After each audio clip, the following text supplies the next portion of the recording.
Welcome po muli sa Philippine Weather Trivia. Again, para po sa mga bago sa channel na to, ako nga po muli si Alvin Pura, isang meteorologist at ang inyong weather tito. Ngayon, quick update tayo para sa mga pag-ulan na nararanasan nating dulot ng habagat or southwest monsoon. Kung papansinin nyo itong ating satellite image, ito pong Metro Manila ay nakakaranas ng malawakang pag-ulan dulot ng ating habagat or southwest monsoon.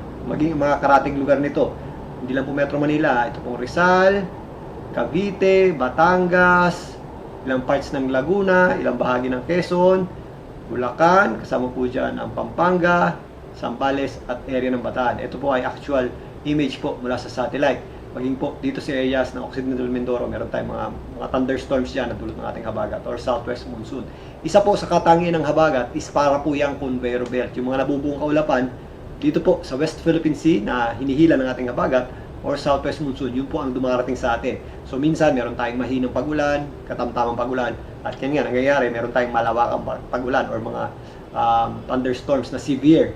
So yan po isa sa katangian ng habagat. Depende po sa lawak ng ating scope ng habagat at dun sa intensity ng mga nabubuong kaulapan. So nagbabago po yan. Pero ngayon, medyo malawak po at malakas yung ating habagat or southwest monsoon at papaulan po yan sa malaking bahagi na ng ating bansa. Maliban dyan, patuloy po nating mararanasan ang epekto ng habagat sa mga susunod pang mga araw. So magpa-fluctuate lang po yan, aatras ng konti, pero lalakas din muli. Dahil meron tayong binabantayang sama ng panahon dito po sa labas ng ating Philippine Area of Responsibility. Ito po ay isang low pressure area na huling namataan ng Pag-asa sa lying around 960 kilometers east-northeast ng Eastern Visayas. So nandito po yan sa may East Philippine Sea. At meron din tayong mga inflow ng habagat dito.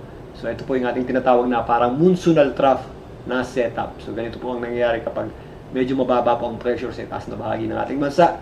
Ito pong sirkulasyon nito ayon sa Pag-asa ay merong katamtamang tsansa maging bagyo. Pero habang bumabaybay po yan dito sa may East Philippine Sea, naasahan natin na posible po yung lumakas at maging bagyo if ever yan po ay tatawagin Bagyong Dante. Siya naman po ang magpapalakas ng ating habagat or southwest monsoon in the next few days hanggang sa darating na weekend, hanggang makakyat po yan dito sa may area ng Southern Japan at Taiwan.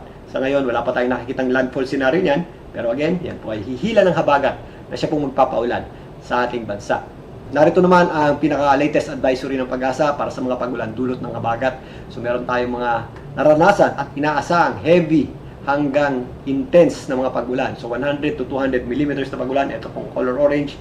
Dito po sa Zambales, Bataan, Pampanga, Bulacan, Rizal, Metro Manila, Cavite at Batangas. Mga 50 to 100 millimeters, yan po ay moderate to heavy rains naman ang ating aasahan sa areas ng Pangasinan, Tarlac, kasama po dyan ang Occidental Mindoro. Pero again, yung mga areas na walang kulay, maulap din po ang panahon natin dyan at posible yung mga scattered o kalat-kalat na pag-ulan mula dito sa Northern Luzon, Central Luzon, maging dito po sa natitirang bahagi ng Calabarzon, Bicol Region, Western Visayas din po, kasama po yan at malaking bahagi ng Visayas, lalo na sa Western Visayas at Mimaropa. Nag-extend din po yan sa areas ng Northern Mindanao at Zamboanga Peninsula. So ito naman po yung ating paalala tuwing matatapos itong ating pagtalakay. Ugaliin po mag-check ng heavy rainfall warning advisory ng Pag-asa. So ito po yan. Ito pong heavy rainfall warning advisory ng Pag-asa ay based sa mga nakukuhang data or mga dami ng pag-ulan in the past 3 hours and then pati yung inaasahang pag-ulan in the next 3 hours. So hindi natin malalahabol yan dito sa channel natin. Pero yan, ugaliin po natin mag-check para ito po ay real-time data at para makapaghanda rin tayo sa anumang magiging epekto ng mga pag-ulan at yung ina-expect pa nating dami ng ulan. Sa ngayon nga, nakataas yung tinatawag nating orange heavy rainfall warning advisory dito sa Metro Manila dahil nakaranas nga tayo ng tuloy-tuloy na malalakas na pag-ulan in the past 3 hours at pwede po yung mangyari in the next few hours pa. So, ganoon din po sa Rizal, Cavite, ilang bahagi ng Batangas, Bulacan, Pampanga, Zambales, Bataan, at ilang bahagi ng Laguna. Samantalang nakataas naman po yung yellow, heavy rainfall warning advisory ng Pag-asa dito po sa areas ng Tarlac, maging dito sa ilang bahagi ng Laguna, kasama na rin po dyan itong ibabang bahagi ng Batangas. So magbabago po yan in the next 3 hours. So ganyan, ugaliin pong mag-check na to para po sa actual na dami ng ulan sa inyong lugar at sa dami pa ng ulan na aasahan sa inyong area. At makibalita po tayo sa local LGU if ever meron po tayong evacuation plan sa inyong area or DRRMO sa mga possible na effects ng mga pag-ulan ng habagat. So pag ganito, so eminent na po o halos nagdadala na po ito ng mga malawakang pagbaha, especially sa mga low-lying areas at yung mga areas talaga na madaling bahayin, lalong-lalo na dyan sa mga areas ng Kamanaba, Bulacan, yan.